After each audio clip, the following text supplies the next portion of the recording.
What's up, everybody? I'm Thomas J. Bellezza, and welcome to The Right Mindset. Today, of all days, we are going to go over, as we say, Act 3, Section 7, A Victory Seems Impossible. Some of the things we will touch on. We will obviously recap Section 7 in the overview. We will look at what should go in Section 7 through the narrative of your outline. And, of course, a quick look at what to do with each of the 3 plot points for that particular section of the number 7. So let's hit that intro and get right to it. All right. Boop.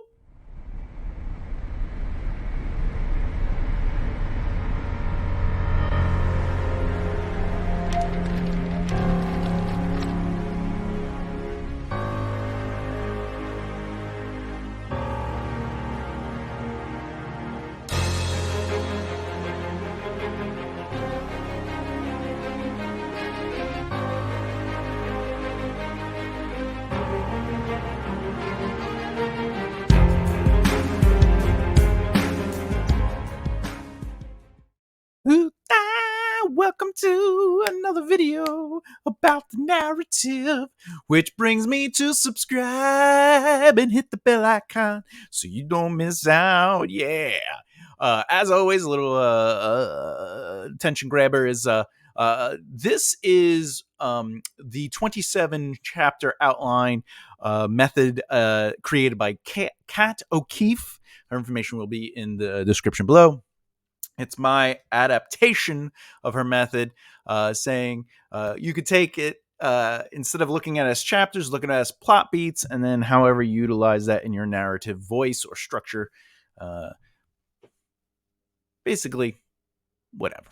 But I do recommend you follow her YouTube channel to explore alternative methods on writing. And, you learn a couple things here and there. Let's get right into it. Recap time.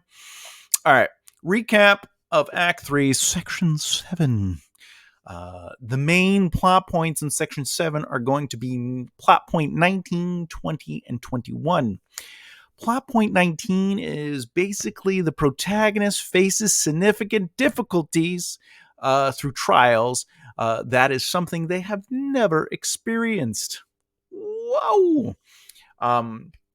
Number 20 is... oh, by the way, it's considered like the calm before the storm. Like everything is like, oh, all right, we're being challenged. We're about to see it's building up. It's going to get to something intense. That intense moment is plot point 20, where it's another plot twist or pinch, where the protagonist experiences a completely unexpected event, making all things worse. This is the plot twist. You need a couple of them in there. Plot twist / pinch, which brings us the plot point 21.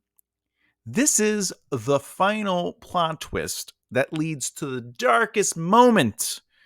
Basically, the thought of success is incomprehensible. This is known in storytelling or the narrative, the darkest moment. Which actually brings us to, I'm going to, as always, we are using Shawshank Redemption to kind of look at and explore these elements. So let's do that right now for you. Let's get me down here. Okay, because we want to give you the nice big, let's see if I can even do this. Look at that. Look, see, we made it even nicer for you. All right, so as I said, plot point 19 is the protagonist faces significantly difficult trial or significant difficult trials. That is something they have never experienced for Shawshank Redemption. New fishies. He is Mr. Rock and Roll. Tom Williams comes in on a 2-year stretch for B&B, as you can see.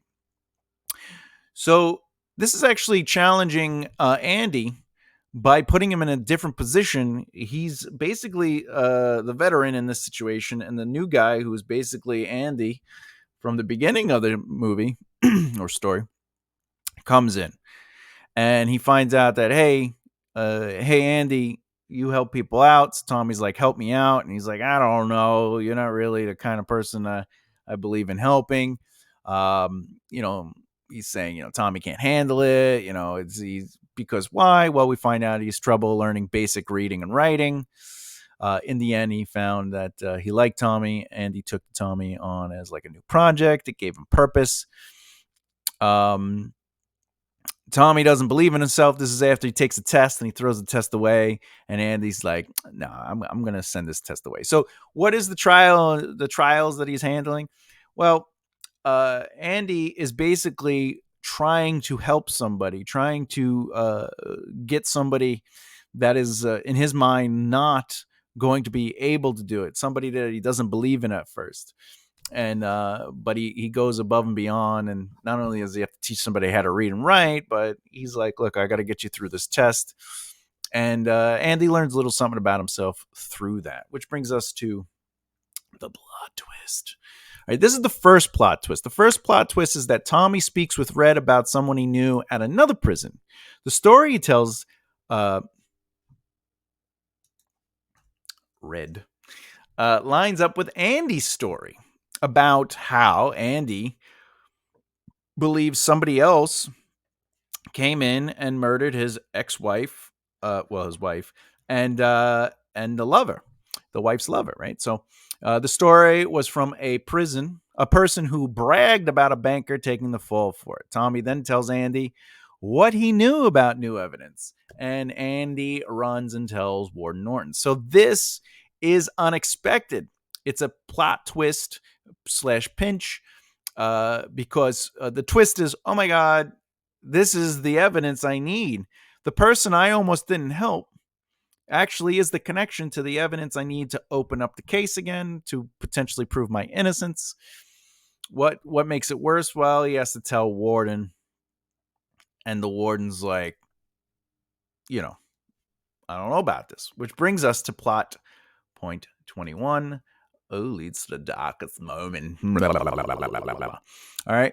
Someone is being obtuse. All right. So the Warden's like, he's trying to convince Andy that it's not worth his time, because why? Obviously, the Warden wants Andy to be his personal banker and help him with all his things. So Andy's like, "You're being obtuse."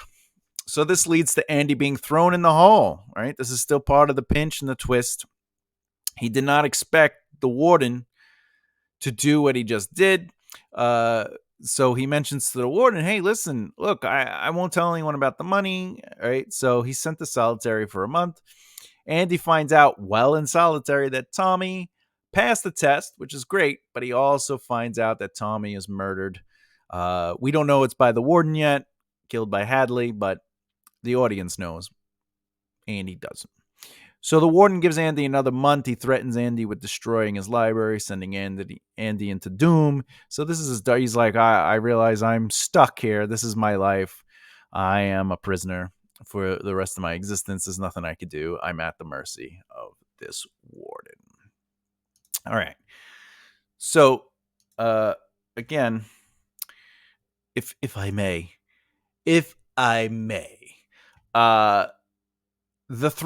the three plot points in Act 3, Section 7, as you can see, they set up a challenge. The trials do not have to be something that's like a literal adventure where they have to attack. It's not like the Hercules where he has to kill the Hydra and then the wolves and that, right? The T'Challa. So this is more or less a trial that is challenging basically what the protagonist has learned as a solution to the midpoint conflict. So whatever the midpoint conflict was, it leads to the solution. But that solution is now being challenged at the beginning of Act 3. Remember, Section 7 is the beginning of Act 3. Okay? Because it is, you got to know that. But within that beginning of Act 3, not only do you want to throw them through challenges and trials, but you also want to lead it to the first plot twist, which makes them go, woo! And then also throw them into the darkest moment, because it's going to lead us to basically the final fight. Okay? So that was the recap. So what should go into Act 3, Section 7? The elements that should go into Act 3, Section 7, a victory seems impossible, are the following. And remember to think of Act 3, Section 7 as a chance to really push hard on your characters as they begin their run toward the final battle that takes place in Section 7. Now, looking back quickly in Act 2, the ascending rise to the midpoint conflict, this is where, again, you would challenge your characters based on what you had established in Act 1 of what they are capable. So Act 1 is what they are capable.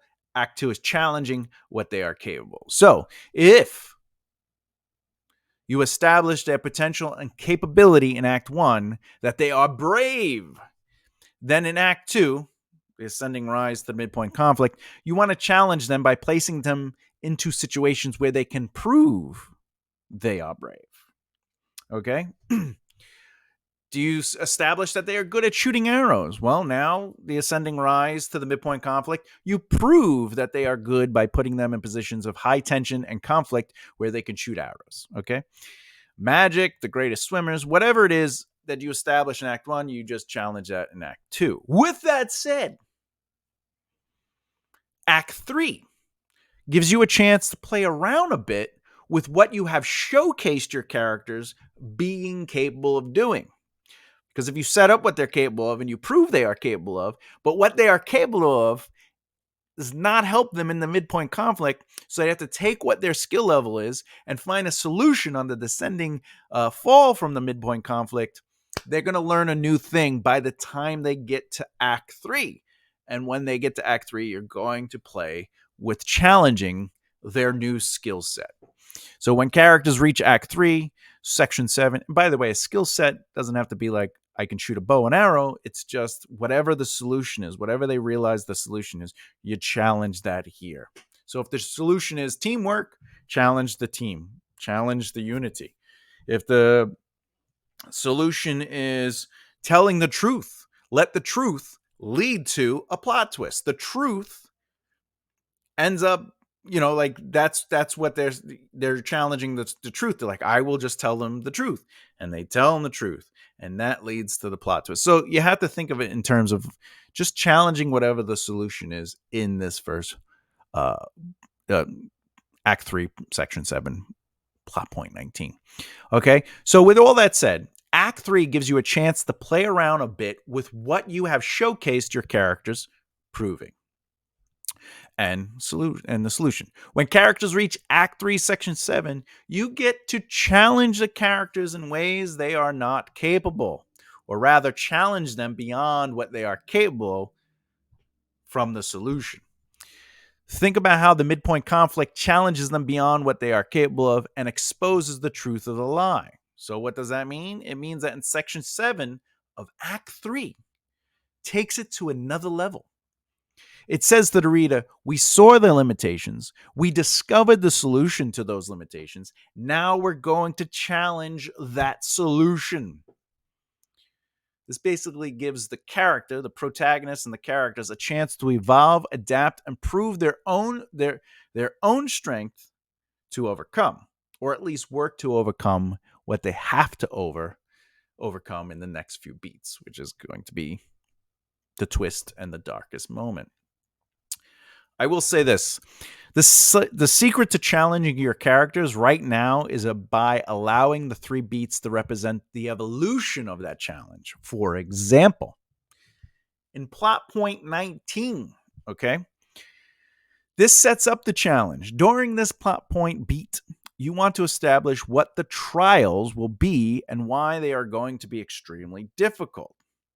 For an action film, this might be that they finally broke into the antagonist's headquarters.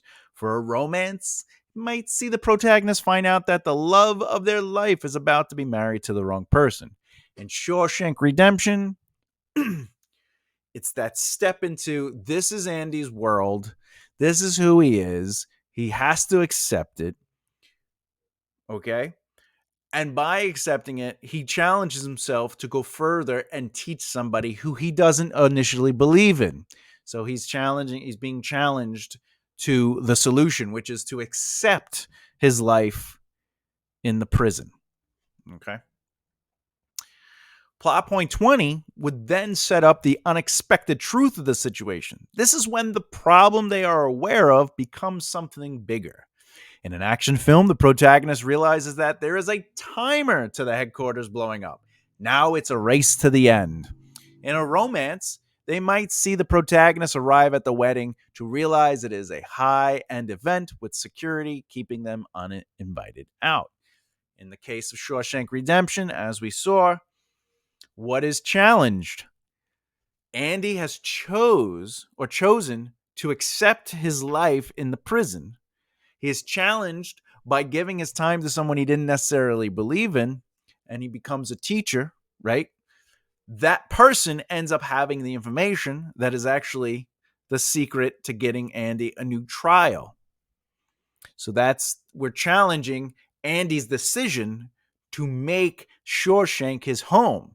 Because he's like, this is my home. I have this and I have a project. And the project allows me to focus on something. The project being Tommy. Right? But now it's being challenged. Because Tommy's like, I have this story of this thing which can open up your case. And now does Andy accept that he should stay or he should fight to leave? He's got a whole life here. He's 19 years, right? All right. Which brings us to plot point 21, sets up the final big reveal that makes everything worse for the protagonist. This is essentially their darkest moment. This is it takes all they have to make it through this moment, only to realize it doesn't end well for them. They need more than the solution they brought with them. In an action film, the protagonist might witness the antagonist take off on a helicopter while the house blows up and knocks the protagonist out, only to wake up as a captive to the antagonist. In a romance, the protagonist might get to a door and open it to see the bride and groom kissing. They don't see who it is, but it appears to be the love of their life, so they feel defeated. In Shawshank Redemption, what is the darkest moment?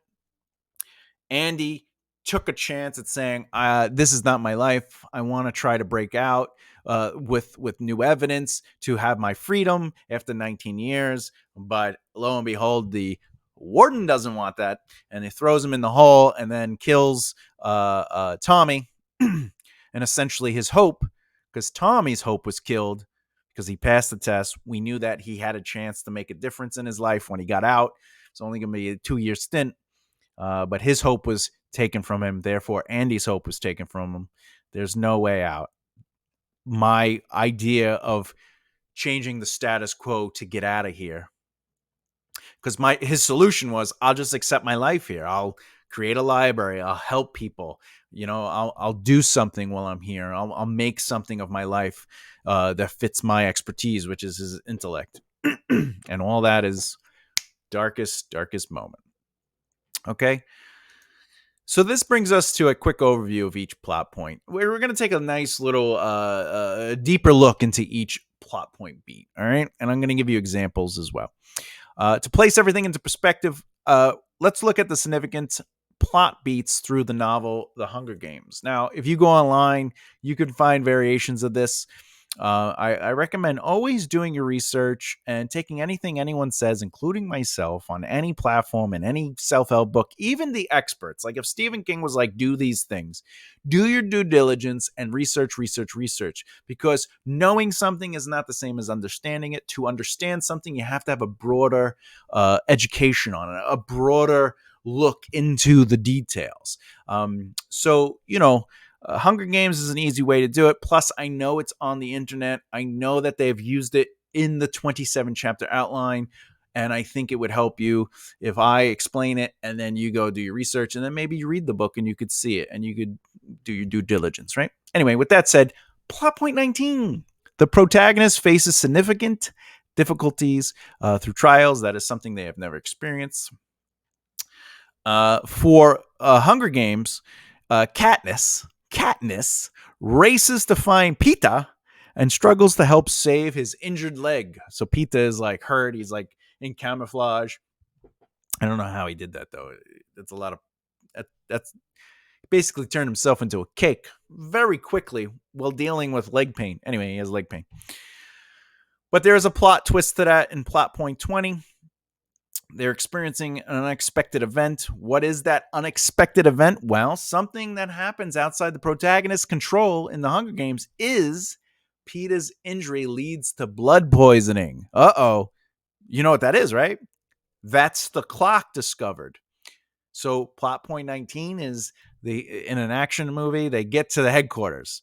Plot point 20, the twist is they find out self-destruct has been set. There's a timer.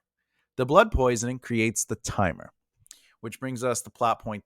And by the way, you don't have to always do that, but as an example, the timer is a pretty standard thing for, like for example, in Die Hard, the timer is that, they're going to get away with it. They're going to get away with the robbery. And if I don't make my move now, it's all over, right? So plot point 21, which is the third and final plot point in section 7, act 3. This is the darkest moment. So Katniss risks everything to get medicine for Peeta. At the end of this plot beat, she passes out from her own injuries. So she saved Peeta at the expense of her own health, and mental and physically, she was overwhelmed. Okay.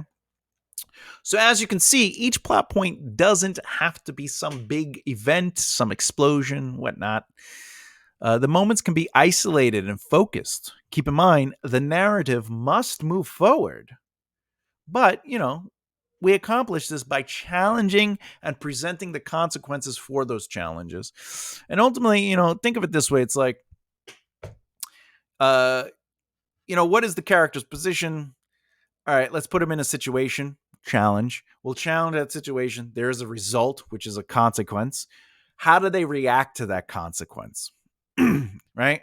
And at the way they react, after they react, you have to ask yourself, does their original position change or does it stay the same? If it stays the same, then they move forward without growth, but you just continue that process. And that's how you kind of look at narrative plot beats too. You put them in situations where you just challenge, present the consequence, and then repeat. The quick bullet point of it is an injury that needs to be fixed is the challenge. The consequence is that it leads to blood poisoning. When that moment is challenged, we learn who Katniss truly is because of her position of needing to find the medicine. So she goes, I will help you. So her position is, you know what? This isn't every person for their selves kind of game. I am the better person. I'm going to help Peeta. Right? Which brings us back to now she has the situation. So you have to challenge her choice. Her choice is, I'm going to help Peeta.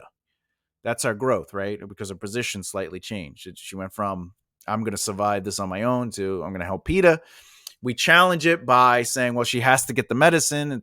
There's a whole sequence of it. She has to fight to get there before the other people. What's the consequence? She went above and beyond her physical capabilities. She passes out from her own injuries, but she still saves the Peeta. Exciting. Final thoughts. Section 7 is the beginning of your third act. This is the setup to the end. You might consider Section 7 as the pre-climax. This sets up everything the reader will know about the character and their situation before the final battle.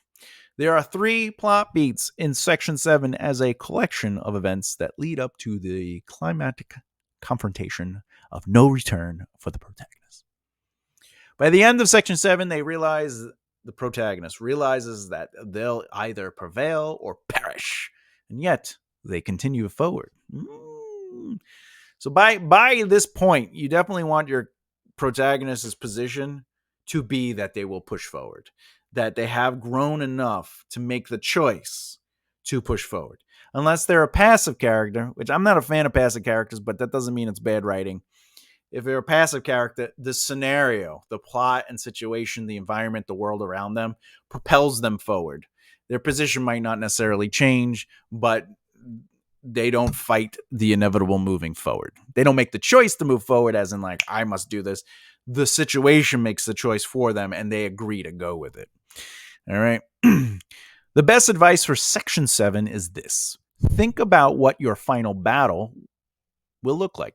Final battle, by the way. All right. And that doesn't necessarily mean it has to be a real fight. It just means internal, external, spiritual, whatever. It's something they have to overcome.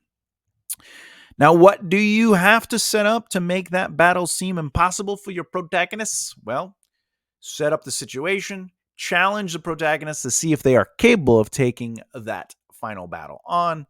Leave the protagonists in a position where they have to choose to fight or flight, knowing they will prevail or perish. And remember, of course, you could have them be passive and make it so the situation, like, for example, the ship is going to blow up. So if I don't get off the ship, I'm dead. So I'm not making a choice as much as I'm reacting to the fact that I don't want to die. So I got to get off the ship. The only way to get off the ship is to stop the bad guy. So I have to go stop the bad guy to get the thing to get off. So I'm in a position where I have no choice unless I want to choose to die. But not wanting to die is not really a choice of character. That's just survival. Well, I need to survive. You know what I'm saying? So there is.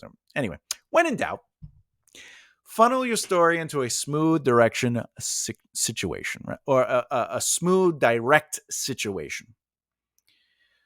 You've been telling a story filled with complex characters, motivations, subplots, and more. So by the third act, or I should say, your third act, when you get to it, should be about your main plot. It should be all about your main plot. Right? How do you take the narrative from its wide experience for the reader and slim it down to focus the attention on what's to come? Maybe I'll talk about that a little bit. How about we end the lesson with Star Wars: A New Hope as an example? Oh wait, that's Star Trek. All right. I'm going to show you the obstacles that stand in their way and how it begins with a straightforward setup to the final battle. Obstacle presents a twist that creates a secondary obstacle. And finally, the darkest moment obstacle where there is no turning back if they move forward. So in Star Wars, the setup in Section 7, Act 3 would be the following. Obstacle. Luke joins the rebels, and with the plans from R2, they design a plan of attack. This is something he's never. This is going to be a trial. They've never experienced this, right? They've never been in a situation where they have the rebels set up. It's basically this is going to change the tides, right? We need to do this.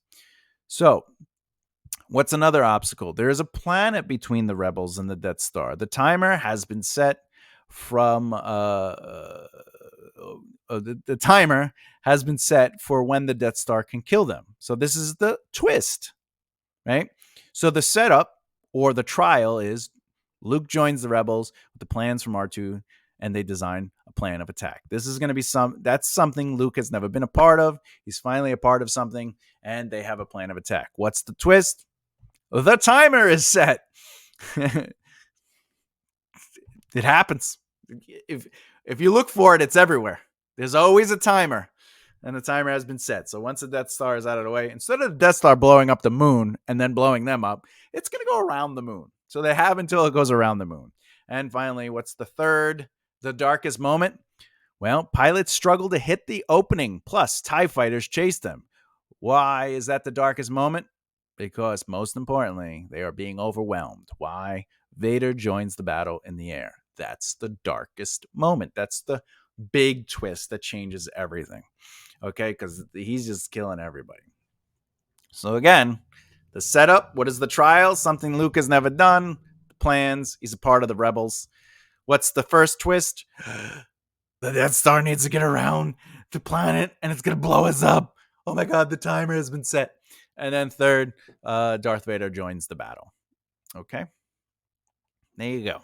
I hope that really helps. Next video in the series will focus on Act 3, Section 8. The protagonist finds the power within. Use the Force, Luke. Okay. In that video, we will cover the next 3 plot points of the 27 plot point outline. That'll be plot point 22, 23, and 24. We will go over the action taken to find the power within to keep going. Luke decides, makes the choice to take the lead run to go into there. After finding the power within, the protagonist takes action. Right? And as a result of taking action, they are pushed into the final battle. Okay. This would be, oh, by the way, just for a record, so you have a little heads up for that next video. This would be where subplots would converge. Basically, anything left unfinished would clean up here. That's why Han Solo. So in Star Wars: A New Hope, Han makes an appearance out of nowhere and shoots Vader to allow Luke to get the final blow. Han Solo's arc is finalized in that one beat. He ends up choosing friendship over the cashola or credits. Anyway, question. What do you love about reading or writing a third act? Let me know in the comments below. Okay. And as always, if you like what you watched and you've not done so already, please subscribe and hit that bell icon so you don't miss out. And as always, keep developing the right mindset. I'll see you next time. Bye.